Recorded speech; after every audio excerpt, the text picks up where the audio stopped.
Northern Italy, 197 BCE, during the height of Roman expansion. This is the Canis pugnax, better known as Rome's combative dog.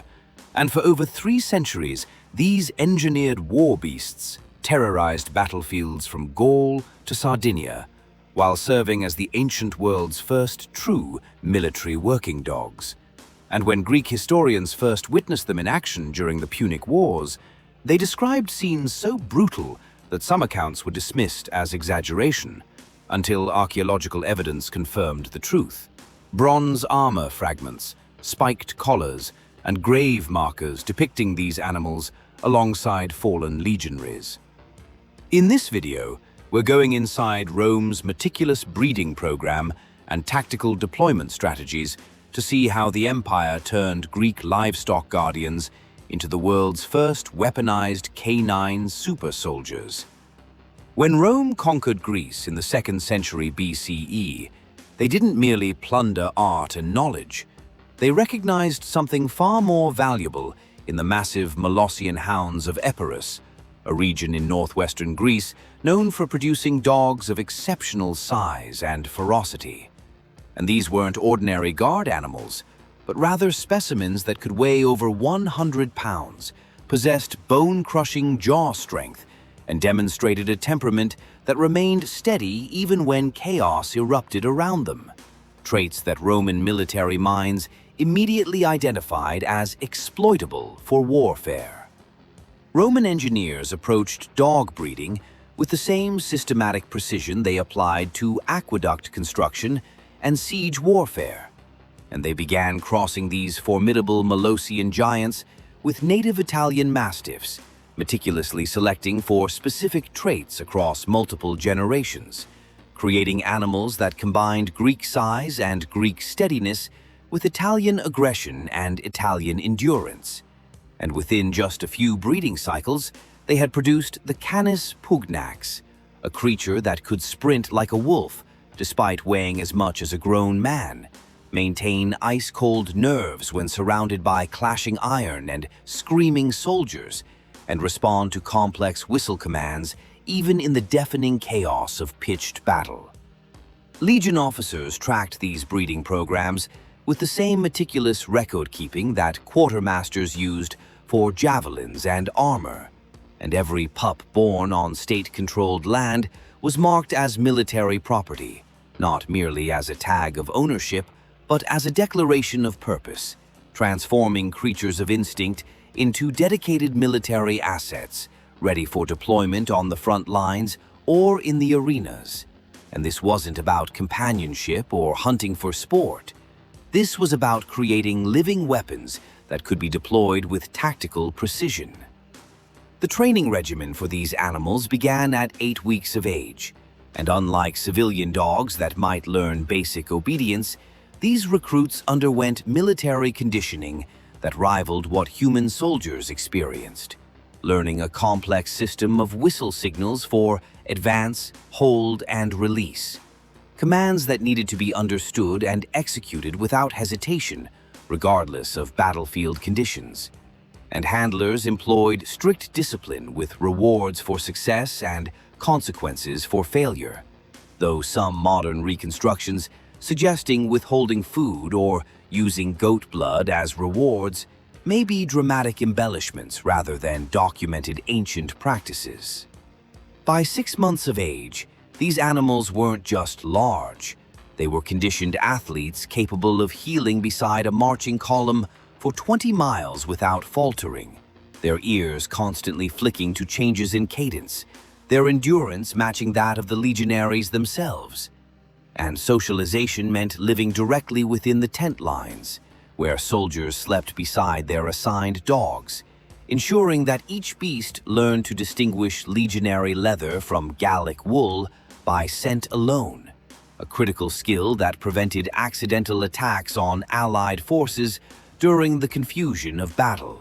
The equipment these dogs wore was both practical and psychologically devastating, starting with spiked collars made of leather straps holding bronze studs as sharp as stylus points, designed not only to inflict maximum damage on anyone who grappled with the animal, but also to protect the dog's vulnerable throat from counterattacks. And some handlers added lightweight mail across the chest, typically consisting of 40 bronze plates laced together with rawhide, creating armor that weighed about as much as a human toddler, yet allowed the dog to maintain 70% of its normal speed, according to modern reenactment tests. And this wasn't mere decoration. It was combat engineering that amplified the dog's intimidating presence while providing genuine protection. Before deployment, some sources suggest handlers would rub strong scents, such as onion juice, into the dog's nostrils, possibly to sharpen aggression and mask the smell of fear emanating from Allied troops.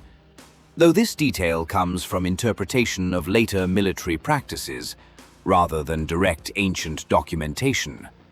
But regardless of whether such techniques were actually employed, the effect of seeing armored, spiking beasts charging toward you was undeniably terrifying, as countless tribal warriors discovered to their horror. The tactical deployment of Canis pugnax transformed how Rome approached certain battlefield challenges, and a perfect example occurred in northern Italy in 197 BCE, when Ligurian hillmen formed a tight phalanx on a narrow mountain road where Roman cavalry couldn't flank, and infantry would waste precious hours in a costly frontal assault. And the solution came from a centurion who ordered 20 war dogs released 50 yards ahead of the first cavalry formation. And these animals slammed into the shield line like living battering rams, their sheer force and unexpected aggression disrupting the enemy formation just enough that the horses behind them could charge through the gaps. This wasn't random chaos, but calculated shock tactics designed to sow panic and break enemy resolve. And the same brutal technique proved effective against Gallic cavalry in Aquitania, where dogs were trained to aim for horses' soft noses, one well-placed bite being sufficient to scatter a charge before riders could even level their spears. And ancient records rarely provide specific casualty numbers for such encounters, but they consistently note instances where enemy formations broke completely, allowing cavalry and infantry to strike while opponents were disorganized and demoralized.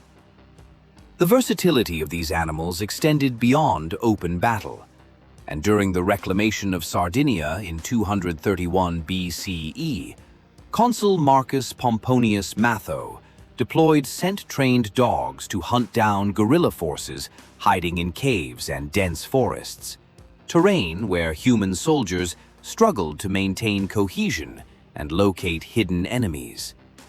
And the dog's superior senses and smaller profile made them ideal for this kind of asymmetric warfare, turning stalemates into victories and making seemingly impossible terrain navigable for Roman military objectives. Between battles, these four-legged warriors served critical guard duties, with one dog assigned per century to patrol the tent line, circling every hour with senses far keener than any human sentinel could possess. And this wasn't passive observation, but graduated threat response. An intruder would first trigger a low, guttural growl as warning.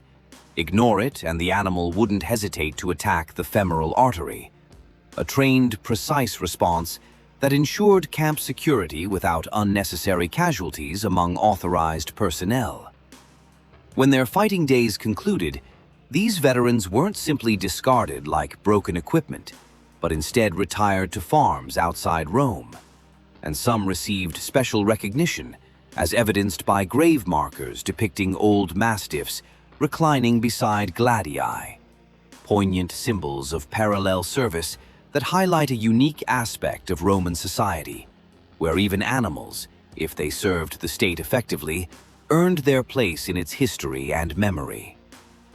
And so we come to understand that the Canis pugnax represented far more than simply large, aggressive dogs pressed into military service, but rather the ancient world's first systematic attempt to engineer living weapons through selective breeding, rigorous training, and tactical deployment.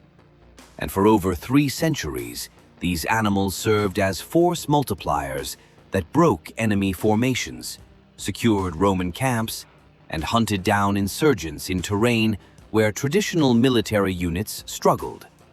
And their success demonstrates that Rome's genius extended beyond architecture and law into the realm of biological engineering, creating creatures specifically designed to project imperial power across the ancient world.